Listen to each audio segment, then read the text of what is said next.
The blood in the snow was her husband's, and Violet Lancaster knew that running was the only way she would see another sunrise. She had been married to Thomas for barely 3 months when his father, Silas Lancaster, showed his true nature. The old man had always watched her with cold, calculating eyes during Sunday dinners at the sprawling ranch house, but she had attributed it to natural suspicion of the woman who had married his only son. Now, standing over Thomas's body in the snow-covered yard of their small cabin outside Concordia, Kansas, she understood that Silas had never intended to let his son have a life separate from him. The argument had started over something small, a disagreement about selling cattle, but it had escalated when Thomas finally stood up to his father and declared that he and Violet would be moving to Colorado to start fresh. Silas had pulled his revolver so fast that Thomas barely had time to look surprised before the bullet tore through his chest. Violet had screamed, and the sound seemed to crack the frozen January air of 1882. Silas turned those dead eyes on her, and she knew without a doubt that he intended to kill her too. She could not be allowed to tell anyone what had happened. The Lancaster family was powerful in this part of Kansas, with connections to the law and half the businesses in town. Silas would spin whatever story he wanted, and people would believe him. So she ran. Her boots slipped on the icy ground as she fled toward the tree line behind their property. She heard Silas shouting behind her, heard the crack of his rifle. A bullet whined past her ear, and she ducked instinctively, nearly losing her footing. The trees were close now, bare branches reaching up like skeletal fingers against the gray winter sky. Her breath came in ragged gasps that burned her lungs, and her skirts tangled around her legs, slowing her down. She grabbed fistfuls of fabric and pulled it higher, not caring about modesty, caring only about speed. The forest swallowed her, and for a moment she felt a desperate surge of hope. But she could still hear him behind her, crashing through the underbrush, cursing her name. Silas Lancaster was a man in his 50s, but he was strong and determined, and he knew these woods better than she did. Violet had only lived in Kansas for 4 months, having come from Ohio to marry Thomas after a brief courtship through letters. Everything about this land was still foreign to her, the endless, flat horizons broken only by occasional stands of trees, the way the wind cut through you like a knife in winter. She ran until her side ached, and her vision blurred with tears and exertion. The snow was deeper here in the woods, slowing her down further. Her skirts were soaked and heavy, clinging to her legs. She could hear Silas getting closer. He was not bothering to be quiet anymore. He knew she was tiring. Violet burst out of the tree line and found herself on a ridge overlooking a valley. Below, she could see smoke rising from a chimney. A cabin, isolated and small, sat nestled against the far side of the valley. It was her only chance. She half ran, half slid down the slope, using trees to keep herself from falling. Behind her, she heard Silas reach the ridge. "You cannot run forever, girl," he shouted. His voice echoed across the valley. "You are going to die out here, one way or another. Might as well make it easy on yourself." Violet did not waste breath responding. She focused on reaching that cabin, on putting one foot in front of the other, even though her legs felt like they would give out at any moment. The snow was falling harder now, fat flakes that stuck to her eyelashes and melted on her flushed cheeks. Her hands were numb, her fingers stiff with cold. She had run out without her coat, wearing only the simple wool dress she had put on that morning when the world still made sense. The cabin grew larger as she approached. She could see a horse in a small corral, a sturdy buckskin that watched her stumbling approach with curious eyes. There was a barn, weathered but solid-looking, and various tools propped against the cabin's outer wall. Someone lived here, someone who might help her. She reached the door and pounded on it with numb fists. "Please, Warren," she cried. "Please, someone help me." For a terrible moment, there was only silence. Then she heard movement inside, heavy footsteps approaching. The door swung open, and Violet found herself looking up at a tall man with dark hair and startled gray eyes. He was young, probably only a few years older than her own 22 years, and he wore a simple homespun shirt with suspenders over worn trousers. A gun belt hung on a peg near the door. "Help me," Violet gasped. "Please, he is going to kill me." The man's eyes swept over her, taking in her disheveled appearance, her lack of a coat, the desperation in her face. His expression hardened with decision. "Get inside," he said, stepping back to let her pass. Violet stumbled into the cabin's warmth. It was a simple space, one room with a bed in the corner, a table and chairs, a stove that radiated blessed heat. The man closed the door behind her and moved to the window, peering out through the gap in the curtains. "Who is after you?" he asked, his voice calm and steady. "My father-in-law," Violet said, her teeth chattering. "He killed my husband. He killed Thomas. And now he is going to kill me, so I cannot tell anyone." The man turned to look at her, and she saw something shift in his expression. Anger, perhaps, or determination. "No one is going to kill you," he said. "Not while you are under my roof." "You do not understand," Violet said desperately. "He is Silas Lancaster. He owns half of Concordia. He has men, connections. He will not stop." "Then he will have to go through me," the man said simply. He moved to the door and pulled on his coat, a heavy sheepskin that had seen better days. Then he buckled on his gun belt with practiced movements. "Stay away from the windows. Do not make any noise." "What are you going to do?" Violet asked, fear clutching at her heart. This stranger was willing to help her, and she could not bear the thought of anyone else dying because of her. "I am going to have a conversation with your father-in-law," the man said. He looked at her, and there was something solid and reassuring in his gaze. "My name is Gabriel Turner. This is my land, my home, and no man has the right to hunt another person across it like an animal. You are safe here. I give you my word." Before Violet could respond, before she could beg him not to go out there, Gabriel had opened the door and stepped out into the snow. He closed it firmly behind him, and she heard his boots crunching across the frozen ground. Violet moved to the window, unable to stop herself despite his instructions. She pulled the curtain back just enough to see out. Gabriel was standing in front of his cabin, legs planted wide, his hand resting on his gun. He was not hiding, not seeking cover. He was making himself a target, and Violet's heart clenched with fear for this man who did not even know her but was willing to stand between her and death. Movement at the tree line caught her eye. Silas emerged from the forest, his rifle raised. He stopped when he saw Gabriel, his expression twisting with anger. "Get out of my way, boy!" Silas shouted across the distance. "This does not concern you." "You are on my land," Gabriel called back, his voice carrying clearly in the cold air. "That makes it my concern. The woman is under my protection. You will not touch her." Silas laughed, a harsh and ugly sound. "You do not know what you are involving yourself in. That woman is a murderess. She killed my son, and I am bringing her to justice." "That is a lie," Gabriel said, and there was steel in his voice. "She said you killed your own son. Looking at you right now, I believe her. A man hunting an unarmed woman through the snow in winter does not look like justice to me." "I do not care what it looks like to you," Silas snarled. He started walking forward, his rifle still raised. "Hand her over, or I will go through you to get her." Gabriel did not move. "No," he said simply. Silas stopped, perhaps 20 yards away now. Violet could see his face clearly, could see the cold calculation in his eyes. He was weighing his options, deciding whether Gabriel was a threat worth worrying about. "Do you know who I am?" Silas asked, his voice dangerously quiet. "I know you are a man who killed his own son," Gabriel replied. "I know you are trying to kill a woman who cannot defend herself. I know you are standing on my property making threats. That is all I need to know."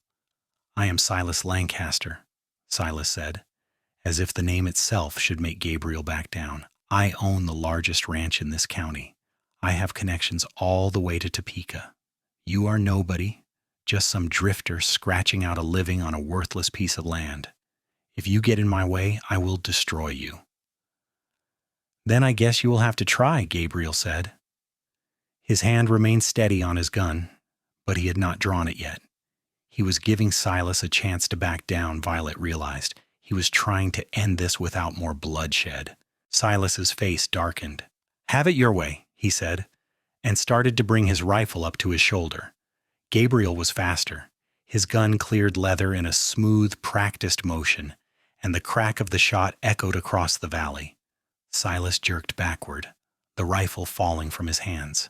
He stumbled, fell to his knees in the snow. For a moment he stayed there, swaying, one hand pressed to his shoulder where blood was spreading across his coat. Then he fell forward onto his face and did not move. Violet's hand flew to her mouth, stifling a gasp.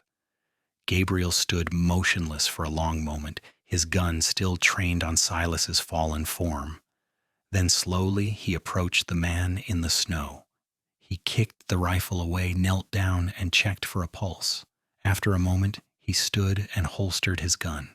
He turned and walked back to the cabin. When he came through the door, Violet saw that his face was grim but composed. "He is alive," Gabriel said. "The bullet went through his shoulder. He will survive if we get him inside and stop the bleeding." "Why would you help him?" Violet asked, her voice barely a whisper, "after what he did?" "Because I am not a murderer," Gabriel said quietly, "and because if he dies out there, the law might believe his story instead of yours. If he lives, he has to face what he has done." Together they brought Silas into the cabin. It was difficult, awkward work. The man was heavy and barely conscious, groaning with pain. Gabriel laid him out on the floor near the stove and began tending to the wound with calm efficiency. Violet watched, still shaking with shock and cold and the aftermath of terror. "You should change out of those wet clothes, Kimber," Gabriel said without looking up from his work. "There is a trunk over there with some things that might fit you. They belong to my sister. She is married now, living in Missouri, but she left some things behind." Violet nodded numbly and moved to the trunk. Inside, she found a simple cotton dress, a warm woolen shawl, and thick stockings. She retreated behind a screen in the corner and changed with trembling hands, grateful for the privacy and the dry warmth of the clothes. When she emerged, Gabriel had finished bandaging Silas's shoulder. The old man was conscious now, his face pale and twisted with pain and rage. "You will regret this," he hissed at Gabriel. "Both of you will regret this." "Be quiet," Gabriel said flatly. "You are in no position to make threats." He turned to Violet. "We need to ride into Concordia and get the sheriff. You will tell him what happened, everything, and I will back up your story. With the wound I gave him, it will be clear that he was the aggressor. He came onto my land with a rifle, and I defended you and myself." "The sheriff is his friend," Violet said, despair washing over her. "Silas said so. Thomas said so. Everyone in town is afraid of the Lancasters." "Then we will wire the U.S. Marshal in Topeka," Gabriel said. "This is murder we are talking about, not some local dispute. Your husband deserves justice." Violet felt tears sting her eyes. In the chaos and terror of the last hour, she had not had time to fully process what had happened. Thomas was dead. Her kind, gentle husband who had written her such sweet letters, who had promised her a good life in Kansas, who had stood up to his father one final time and paid for it with his life. And now she was standing in a stranger's cabin wearing a dead woman's clothes while her husband's murderer lay bleeding on the floor. Gabriel seemed to sense her distress. He stepped closer and placed a gentle hand on her shoulder. "You are safe now," he said softly. "I promise you, we will see this through. But I need you to be strong a little while longer. Can you do that?" Violet took a shaky breath and nodded. There was something about Gabriel Turner that inspired trust. Perhaps it was the way he had not hesitated to protect her, or the calm competence with which he handled everything, or simply the steady kindness in his gray eyes. Whatever it was, she believed him when he said she was safe. "I will tie him up and put him in the barn," Gabriel said, glancing at Silas. "Then we will ride into town together. You will not face this alone." It took some effort to move Silas again, especially since the man cursed them every step of the way. Gabriel bound his wrists and ankles securely and left him in the barn with a blanket and a canteen of water. "I will send someone back for you," Gabriel told him. "Whether that someone is the sheriff or the marshal will depend on what we find in town." Then he saddled his buckskin horse and helped Violet mount up behind him. She wrapped her arms around his waist, feeling the solid warmth of him through his coat, and tried not to think about the long, cold ride ahead. The journey into Concordia took over an hour. The snow had stopped, but the wind was bitter and biting. Violet pressed close to Gabriel's back, grateful for his bulk shielding her from the worst of it. He did not speak much during the ride, but she sensed he was thinking, planning. She found herself studying the back of his head, the dark hair that curled slightly at his collar, the strong line of his shoulders. He was a handsome man, she realized, in a rugged, unpolished way, nothing like Thomas, who had been fair and slender and refined. Gabriel looked like he had been carved from the Kansas prairie itself, all hard edges and quiet strength. Concordia appeared on the horizon, a small collection of buildings huddled against the winter landscape. The main street was nearly empty, most people wisely staying indoors on such a cold day. Gabriel guided his horse directly to the sheriff's office and dismounted, then helped Violet down. Her legs were stiff and unsteady, but she forced herself to walk with her head high as they entered the office. The sheriff was a stout man with a bristling mustache and suspicious eyes. He looked up from his desk as they entered, and his expression immediately turned wary when he saw Violet. "Mrs. Lancaster," he said slowly, "what brings you to town? And who is this?" "My name is Gabriel Turner," Gabriel said before Violet could speak. "I have a homestead west of here.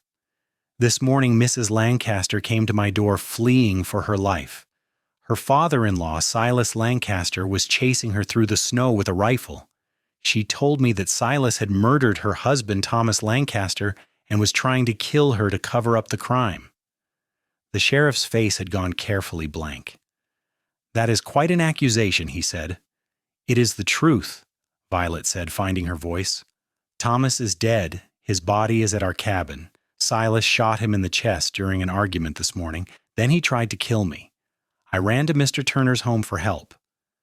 "And where is Silas now?" the sheriff asked. "In my barn," Gabriel said calmly. "I shot him in the shoulder when he tried to kill both of us on my property. He is wounded but alive. I have him secured and waiting for the law to handle this properly." The sheriff stood slowly, his hand dropping to his gun. "You shot Silas Lancaster?" "I defended myself and Mrs. Lancaster on my own land," Gabriel said, and there was a warning edge to his voice. "He came at us with a rifle raised. I had every legal right to protect us."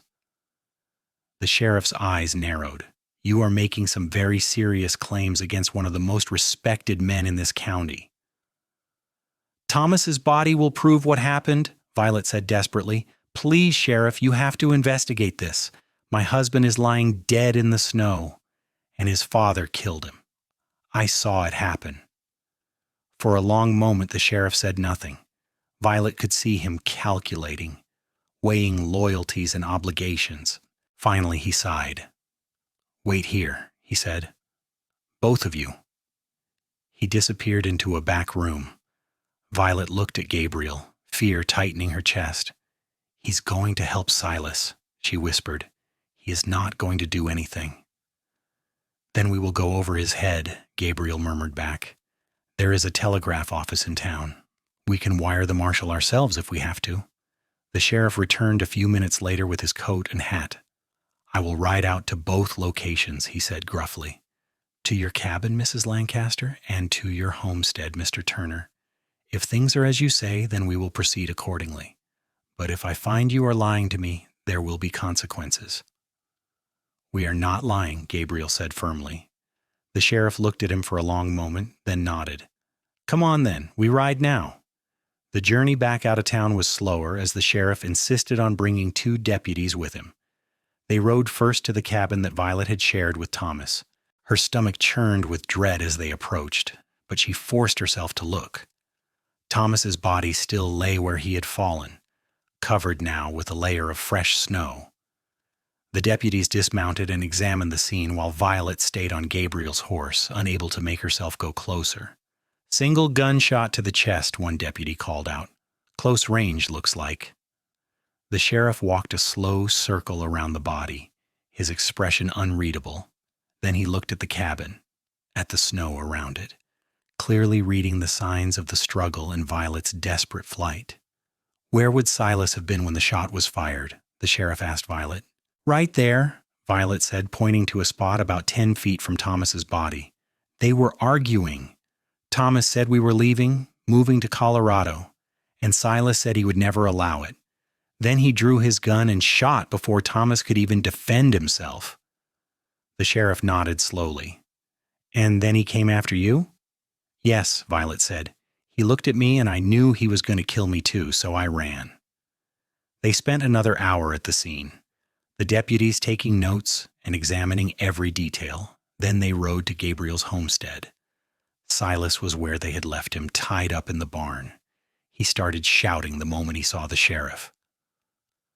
Thank God you are here, Silas cried. This man shot me. He is in league with that woman. She murdered my son, and when I tried to stop her, this man attacked me. That is a lie, Gabriel said coldly. The sheriff held up a hand for silence. He approached Silas and examined the wound, which had soaked through the bandages. Then he looked around the barn, walked outside, and studied the scene where the confrontation had taken place.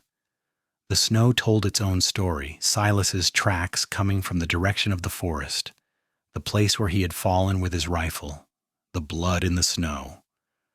Your rifle was found 20 feet from your body, the sheriff said to Silas. Witnesses say you were carrying it when you approached Mr. Turner's cabin. You were on his land, armed, pursuing Mrs. Lancaster. That does not look good for your version of events. She killed my son, Silas shouted. Your son was killed with a single shot to the chest, the sheriff said. Mrs. Lancaster does not even own a gun. The only weapons at your son's cabin are his hunting rifle and his service revolver, both of which we found inside the cabin unfired. On the other hand, your revolver has been recently fired and the caliber matches the wound in your son's body. Silas's face went pale, then red with fury. You would take the word of some stranger and a lying woman over mine? I am taking the word of the evidence, Enurer, the sheriff said. Silas Lancaster, I am placing you under arrest for the murder of your son, Thomas Lancaster, and the attempted murder of Violet Lancaster. The roar of rage that came from Silas made Violet flinch backward into Gabriel. He steadied her with a hand on her shoulder, and she drew strength from his solid presence. It took both deputies to get Silas onto a horse for the ride back to town. He cursed and threatened all the way, promising revenge, swearing that his lawyers would destroy them all. But Violet saw the fear in his eyes beneath the bluster. He knew he had been caught. Back in Concordia, they locked Silas in a cell. The sheriff took formal statements from both Violet and Gabriel, writing everything down with painstaking care. By the time they were finished, night had fallen, and Violet was swaying with exhaustion. The events of the day had finally caught up with her, and she felt hollowed out, scraped raw. Do you have somewhere to stay tonight, Mrs. Lancaster? The sheriff asked, not unkindly. Violet opened her mouth, but no words came out. She had nowhere to go. She could not return to the cabin where Thomas had died, and she had no other family in Kansas, no friends close enough to impose upon in such circumstances. She can stay at my place, Squire, Gabriel said quietly. It is not proper, but given the circumstances, I think propriety can wait until tomorrow. I will sleep in the barn, and she can have the cabin. The sheriff frowned but nodded. I suppose that is acceptable for tonight. Tomorrow we will need to make other arrangements. They rode back to Gabriel's homestead in darkness. Violet was so tired she could barely hold on, and she found herself drifting in and out of awareness. When they finally arrived, Gabriel helped her down from the horse with gentle hands. Go inside and rest, he said. I will see to the horse and bed down in the barn. Gabriel, Violet said, and he stopped, looking at her in the moonlight. Thank you.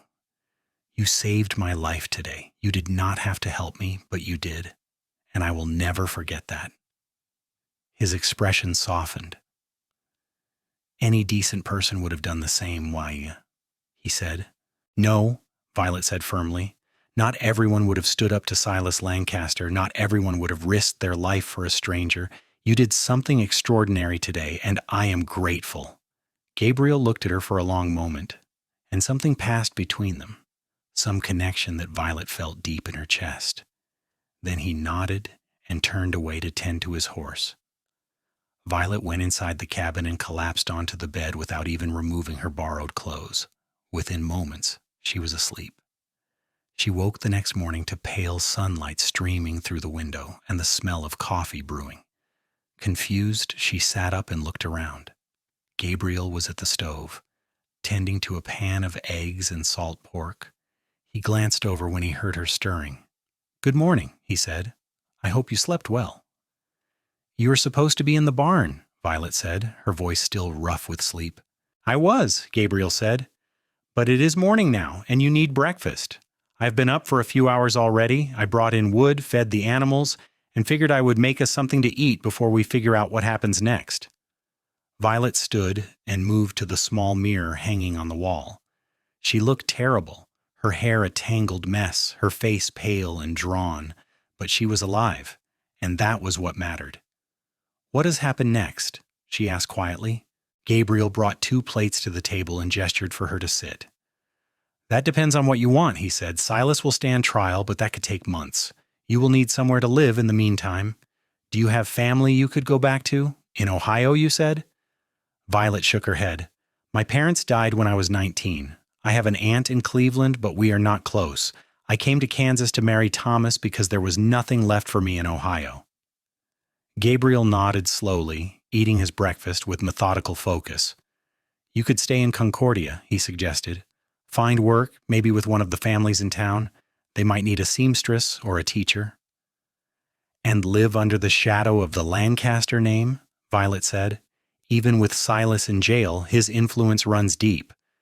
People will choose sides, and I do not know if they will choose mine." "Then stay here," Gabriel said suddenly, looking up at her with those steady gray eyes. "Not in the cabin with me? That would not be proper. But I could fix up the barn loft, make it into a decent living space. You would have privacy, safety, and time to figure out what you want to do next. I do not ask for anything in return, but if you wanted to help with cooking or mending, I would not turn down the help." Violet stared at him, surprised. "You barely know me," she said. "Why would you do this?" "Because you need help," Gabriel said simply, "and because I have the space and the means to provide it. I've lived alone on this homestead for 3 years, ever since I bought the land with money I saved from working as a ranch hand. It is a good life, but it is a lonely one. Having someone else around, even temporarily, might be good for both of us." "People would talk," Violet said softly. "People always talk," Gabriel replied. "But as long as we know the truth of what is happening, does it matter what they say?" Violet thought about it. The idea of staying here, of having time to heal and grieve without constantly looking over her shoulder, was powerfully appealing. And there was something about Gabriel that made her feel safe in a way she had not felt since Thomas died. He was solid and dependable, and he asked for nothing but her companionship. "All right," she said finally, "but only until the trial is over and I can figure out what to do next. I do not want to be a burden." "You will not be," Gabriel said, and he smiled at her for the first time since they had met. It transformed his face, making him look younger and more approachable. Violet felt her heart skip strangely in her chest. They spent that day working together to make the barn loft habitable. Gabriel brought out a spare mattress, blankets, and a small stove to keep the space warm. Violet swept and scrubbed until the rough wooden floor was as clean as she could make it. By evening, she had a cozy little room of her own, complete with a curtain for privacy and a lantern to read by. The weeks that followed fell into an easy rhythm. Violet woke each morning and made breakfast for both of them. Gabriel tended to his few head of cattle and his horse, repaired fences, and chopped wood. In the afternoons, Violet helped with whatever needed doing, mending his clothes, baking bread, organizing the cabin. In the evenings, they sat by the fire and talked, Violet learned that Gabriel was 25 years old and had come to Kansas from Missouri 5 years earlier, looking for land of his own. He had worked brutal hours as a ranch hand, saving every penny, until he had enough to file a homestead claim. He had built the cabin with his own hands, survived grasshopper plagues and droughts and brutal winters, and slowly built up a small but successful operation. "Do you ever regret it?" Violet asked one evening as they sat watching the fires, choosing this life. "It must be hard being so isolated." "Sometimes," Gabriel admitted, "especially in winter when the days are short and the wind never stops blowing. But then I walk out in the morning and look at land that is mine, that I earned with my own sweat and blood, and I know I made the right choice. I am building something here. Maybe it is not much yet, but someday it will be." "It is already something," Violet said softly. "You have a good home, Gabriel. You should be proud." He looked at her, the firelight casting shadows across his face. "Thank you," he said. "That means a lot, coming from you." "Why from me?" Violet asked, surprised. "Because you have seen a different world," Gabriel said. "You grew up in a city, married into a wealthy ranching family. This must seem pretty humble in comparison." "Wealth and status mean nothing if there is no kindness behind them," Violet said. "The Lancaster ranch was grand, but it was also cold and empty. Thomas was good to me, but his father made every visit there a trial. This cabin has more warmth in it than that entire ranch house ever did." Gabriel smiled at that, and Violet found herself smiling back. She realized with a start that she was happy, or at least approaching happiness. It felt like a betrayal of Thomas's memory, feeling anything positive so soon after his death. But she also sensed that Thomas would not have wanted her to spend her life in mourning. He had been a gentleman who wanted those around him to be happy. As winter slowly gave way to early spring, Violet found herself thinking about Gabriel more and more. She noticed the way his hands moved when he worked, strong and capable. She appreciated the quiet competence with which he handled every task. She found herself listening for his footsteps in the morning, felt a small thrill of pleasure when he smiled at something she said. It troubled her, these feelings. It had been less than 3 months since Thomas died. Was it wrong to feel drawn to another man so soon? Was she dishonoring her husband's memory? But she could not seem to help it. Gabriel had saved her life and asked nothing in return. He treated her with respect and kindness. He made her feel safe in a world that had become terrifying and unpredictable. One evening in late March, as they sat outside watching the sunset paint the prairie sky in shades of gold and pink, Gabriel cleared his throat. "The trial is next week," he said quietly. "The sheriff sent word today." Violet's stomach clenched. She had been trying not to think about the trial, about having to stand up in court and tell her story while people stared and judged. "I know," she said. "I will be there with you," Gabriel said. "I am a witness too, so I have to testify. But even if I was not, I would come. You will not face this alone." Violet looked at him, this man who had become so important to her in such a short time. "Why are you so good to me?" she asked softly. Gabriel was quiet for a moment. "At first, because it was the right thing to do," he said. "No one deserves to be hunted like an animal. But now?" He turned to look at her, and there was something vulnerable in his eyes. "Now it is because I care about you, Violet, more than I probably should given the circumstances, but I cannot help it. You have become important to me." Violet's breath caught.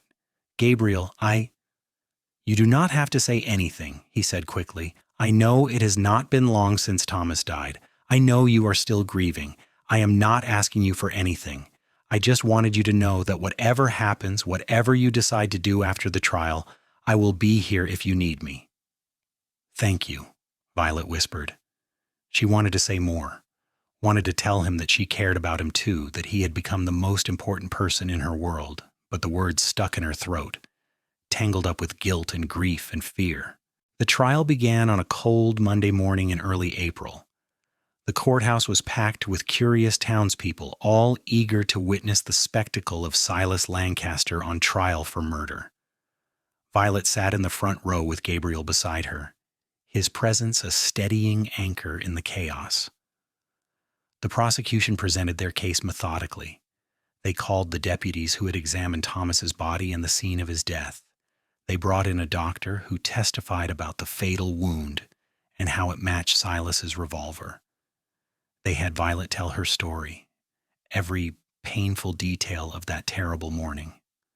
Silas's lawyer tried to paint Violet as a scheming woman who had manipulated Thomas and then killed him when he discovered her true nature. He suggested that Gabriel was her accomplice, possibly even her lover, and that the two of them had conspired to frame Silas. It was an ugly, vicious strategy, and Violet felt herself shrinking under the weight of the accusations. But Gabriel's testimony was rock solid. He explained calmly and clearly what had happened that day, how Violet had come to his door fleeing for her life, how Silas had chased her onto his property with murderous intent. He described the confrontation, the threat Silas had made, the way he had raised his rifle first. Several people in the gallery nodded as he spoke, clearly impressed by his honesty and straightforward manner.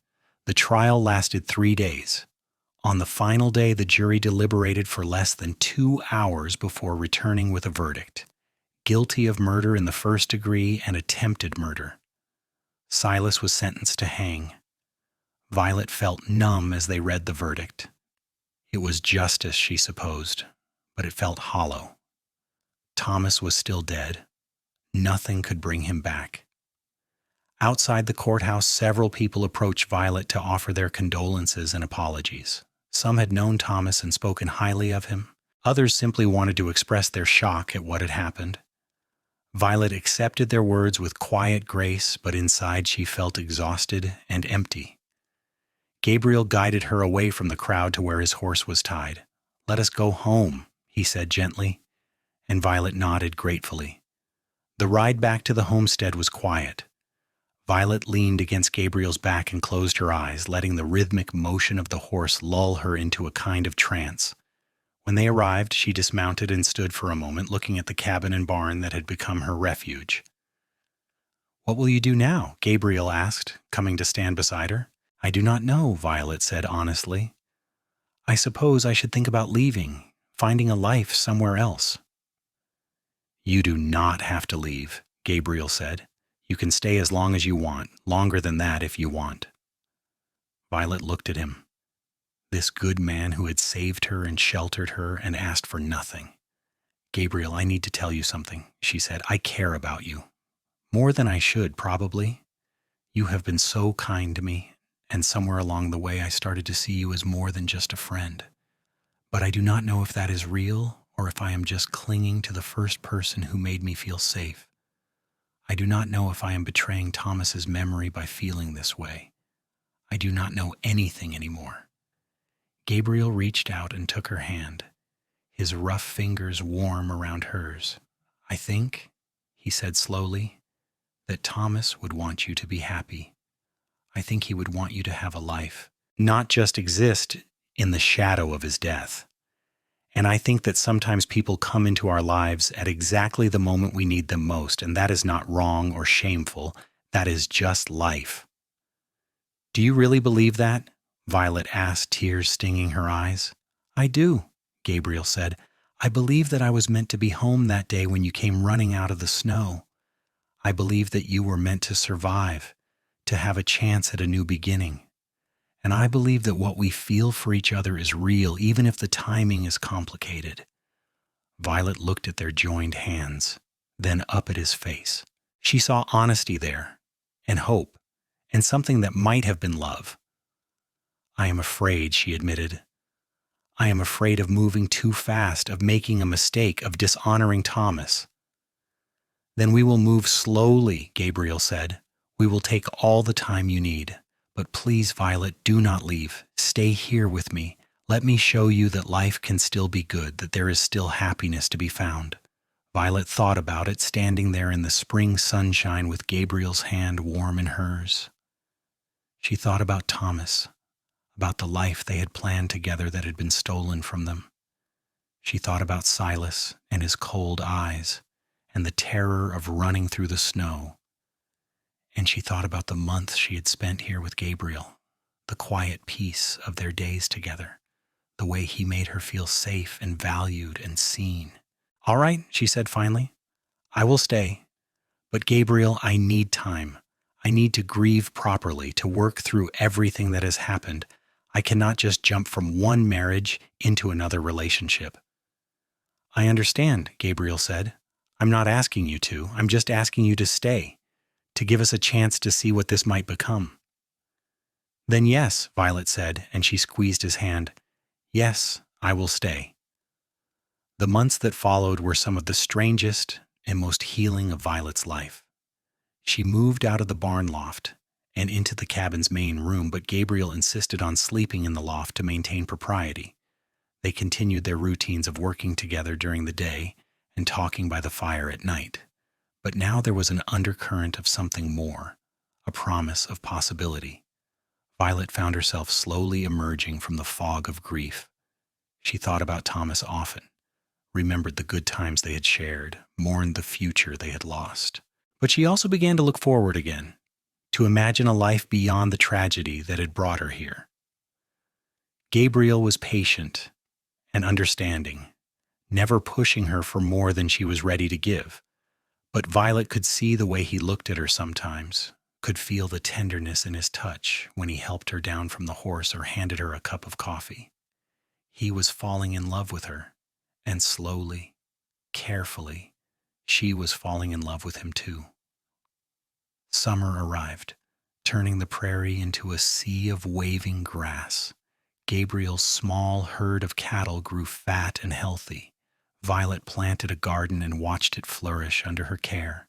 They worked side by side under the hot Kansas sun, and in those long days of labor, Violet found a kind of peace she had never known before.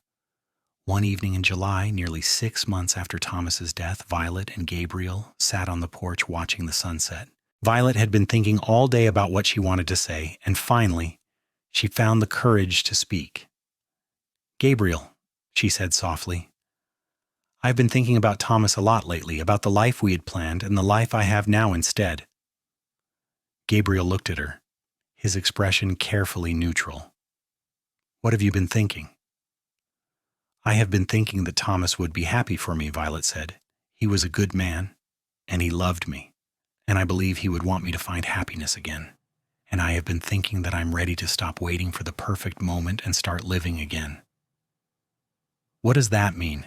Gabriel asked, though there was hope kindling in his eyes. "It means," Violet said, taking his hand, "that I love you, Gabriel Turner. I love your strength and your kindness, and the way you make me feel safe and valued. I love the life we have built here together, and I am ready to make it official if you will have me." Gabriel stared at her for a long moment, and then a smile broke across his face like sunrise. "Are you asking me to marry you, Violet Lancaster?" "I suppose I am," Violet said, laughing through sudden tears. "Is that terribly improper of me?" "It is perfect," Gabriel said, and he pulled her into his arms. "Yes, Violet, yes, I will marry you. I have wanted to ask you for months, but I did not want to rush you." "I am not rushing," Violet said, pulling back to look at him. "I have had time to grieve, time to heal, and now I am ready for something new. I am ready for us."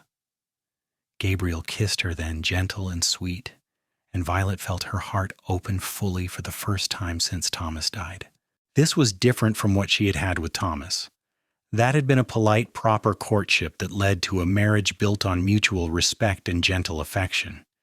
This was something fiercer, something forged in crisis and tempered by time.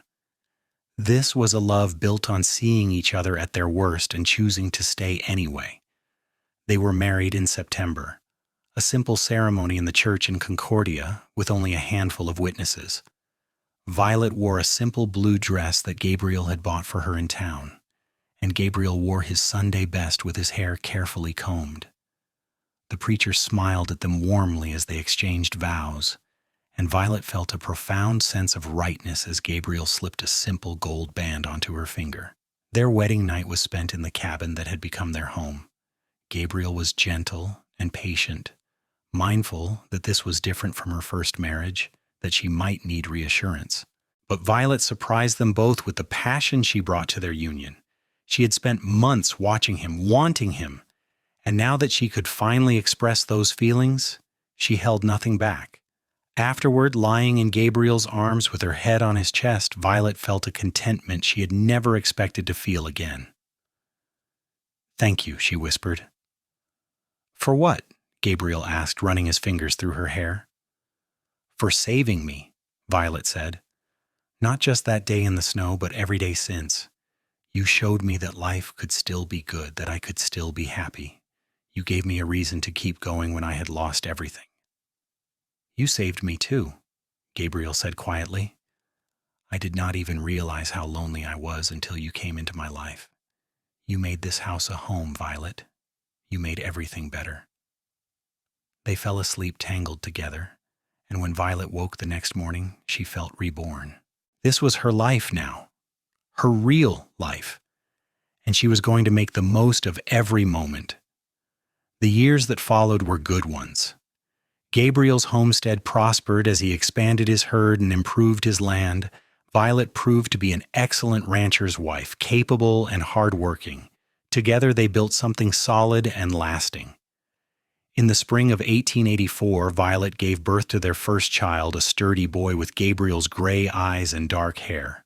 They named him Thomas Gabriel Turner, honoring both the man Violet had lost and the man who had saved her. Gabriel held his son with tears streaming down his face, overwhelmed by the reality of fatherhood. 2 years later, they had a daughter, a bright-eyed girl they named Grace. She had Violet's blonde hair and sweet temperament, and she became the light of their lives. Life was not always easy. There were droughts and hard winters, sick cattle and failed crops.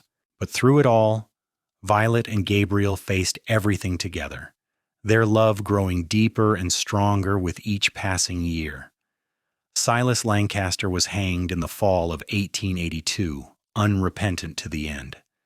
Violet did not attend the execution, but Gabriel did, standing witness to the final chapter of the man who had caused so much pain.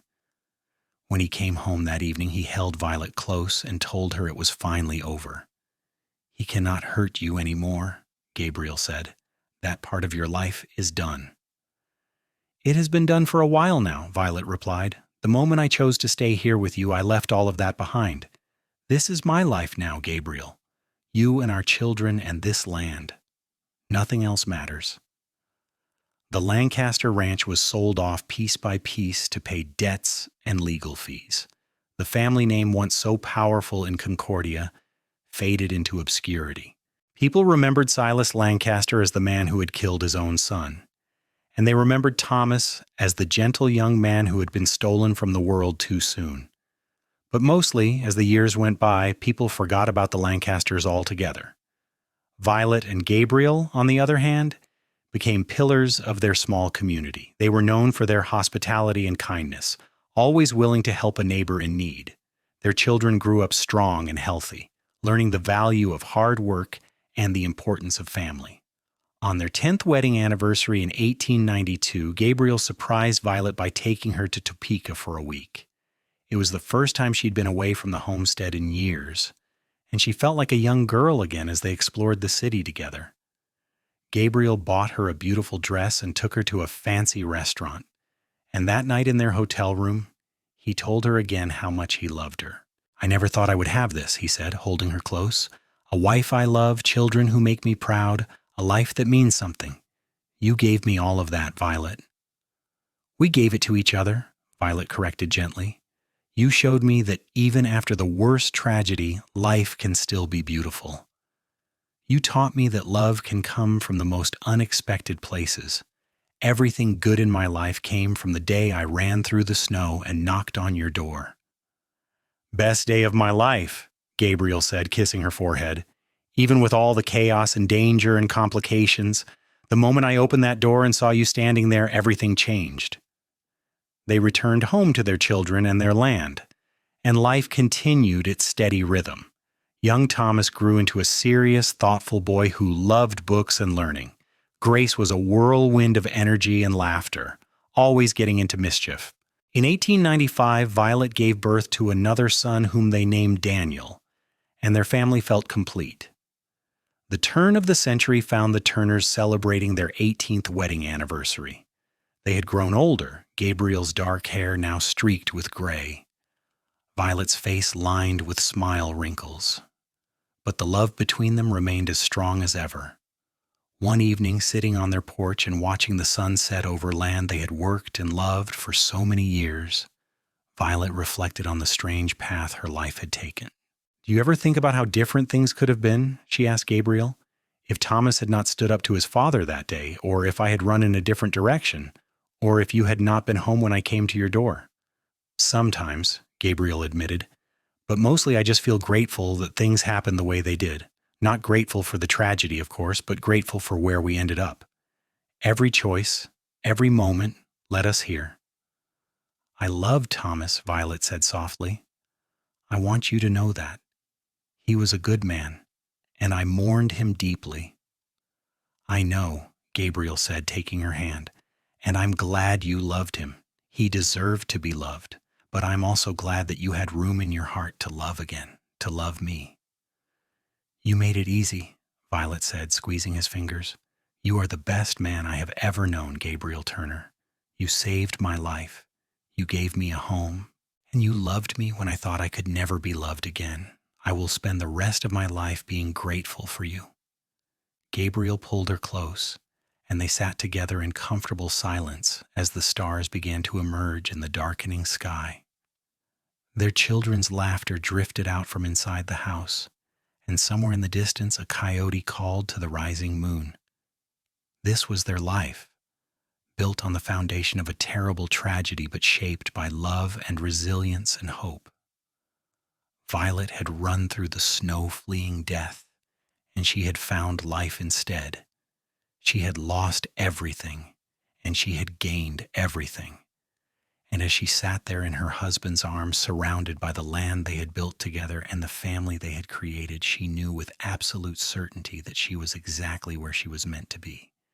Years continued to pass, marked by the changing seasons and the growth of their children. Thomas Jr. left home at 19 to study law in Topeka, driven by a desire to ensure that justice was served for people like his mother, who had faced powerful enemies. Grace married a neighboring rancher's son when she was 21, a kind young man who reminded Violet of Gabriel. Daniel showed a natural talent for working with horses and took over much of the daily running of the homestead as Gabriel's joints grew stiffer with age. In 1905, Violet became a grandmother when Grace gave birth to a daughter. Holding that tiny baby in her arms, Violet was struck by the beautiful continuity of life. She thought about the young woman she had been, running through the snow in terror, certain she was going to die. She never could have imagined then that she would live to hold her granddaughter, that she would have built such a full and beautiful life. "You are thinking deep thoughts," Gabriel said, coming to sit beside her on Grace's porch. Their daughter was resting inside, her husband fussing over her with anxious devotion. "I was thinking about how lucky I am," Violet said, passing the baby to Gabriel. "How lucky we are. Look at what we have built, Gabriel. A family, a legacy. All of this came from that terrible day."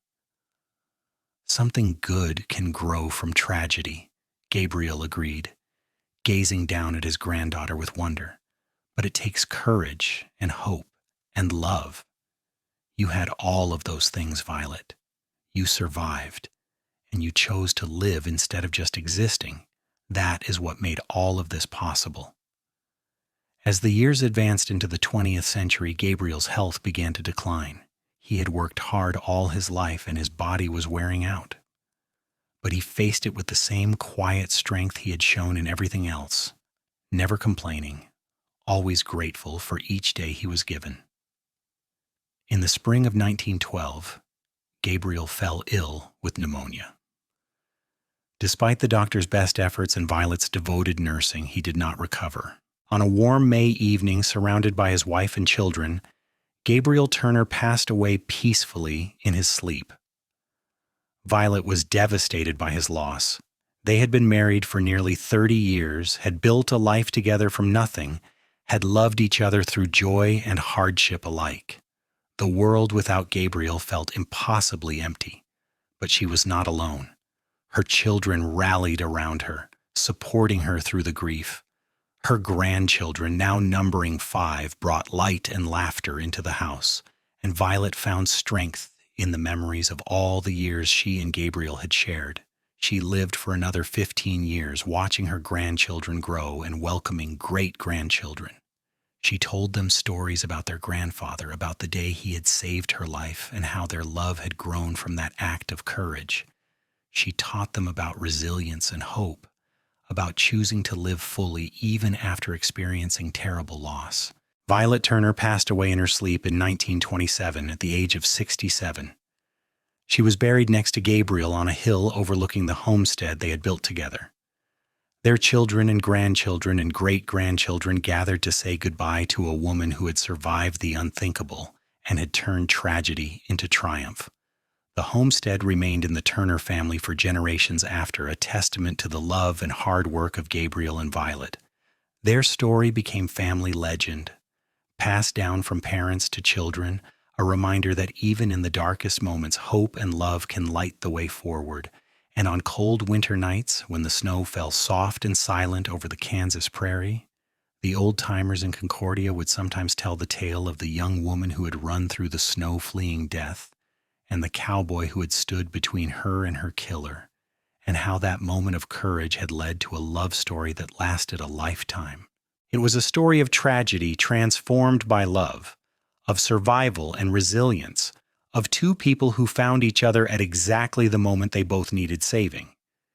It was a story that reminded everyone who heard it that life can take unexpected turns, that terrible things can lead to beautiful outcomes, and that love, when it is real and true and deep, can overcome anything.